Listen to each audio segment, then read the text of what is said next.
एक छोटा सा गांव था और उस गांव में एक पुरानी हवेली थी जो गांव के लोगों के बीच खौफ का कारण था। कहा जाता था कि इस हवेली में एक चुड़ैल का वास है जिसने कभी किसी को नहीं छोड़ा। कोई भी व्यक्ति उस हवेली के पास जाने की हिम्मत नहीं करता था। उस गांव के आखिरी में एक लड़का रहता था जिसका नाम था अर्जुन। अर्जुन अपनी माँ के साथ रहता था। अर्जुन बहुत बहादुर और निडर था। उसकी माँ ने उसे हवेली के बारे में कई कहानियाँ सुनाई थी, लेकिन अर्जुन ने कभी भी उन पर विश्वास नहीं किया। एक दिन अर्जुन ने फैसला किया कि वह इस रहस्य का पता लगाएगा। फिर अर्जुन ने अपनी माँ से कहा, माँ, मैं उस हवेली में जाकर देखूंगा कि वहाँ क्या सच में कोई चुड़ैल है या यह सिर्फ एक कहानी है।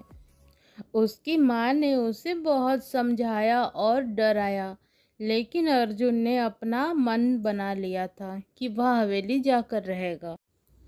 अर्जुन रात को चुपचाप हवेली की ओर चल पड़ा। हवेली की खिड़कियाँ टूटी हुई थी और दरवाजे चरमरा रहे थे।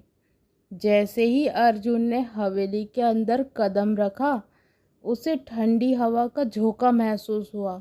वह धीरे धीरे अंदर की ओर बढ़ा और देखा कि एक कमरे में रोशनी जल रही है। अर्जुन ने जैसे तैसे हिम्मत जुटाई और उस कमरे के अंदर गया। वहाँ उसने देखा कि एक सुंदर लड़की दुल्हन का कपड़ा पहनकर बैठी थी। अर्जुन चौंक गया और उसने पूछा, तुम कौन हो कन्या, और इस हवेली में क्या कर रही हो? युवती ने आह भरी और कहा, मेरा नाम राधा है। बहुत साल पहले मेरी शादी इसी हवेली में हुई थी, लेकिन मेरी शादी के दिन कुछ लोग मुझे मारकर मेरा सारा गहना और धन ले गए। अब मैं यहाँ फंसी हुई हूँ और मेरी आत्मा को मुक्ति नहीं मिली है। अर्जुन को राधा की बातों पर यकीन नहीं हुआ।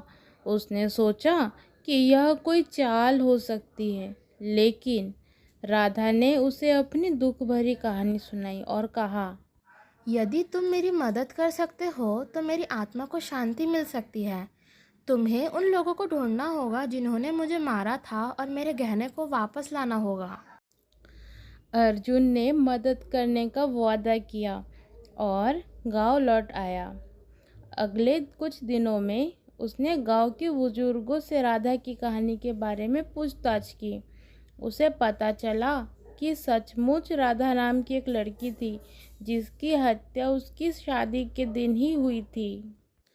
अर्जुन ने उन गहनों को ढूंढने की ठानी और कई दिनों की मेहनत के बाद उसने उन्हें खोज निकाला।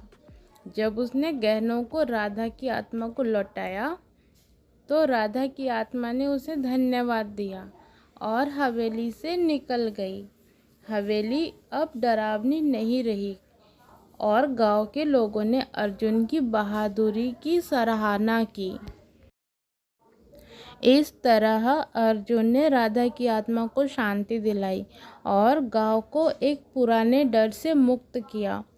उसकी बहादुरी और दयालुता की कहानी आज भी गांव में सुनाई जाती है, जो यह सिखाती है कि सच्चाई और साहस से किसी भी भय का सामना किया जा सकता है। धन्यवाद।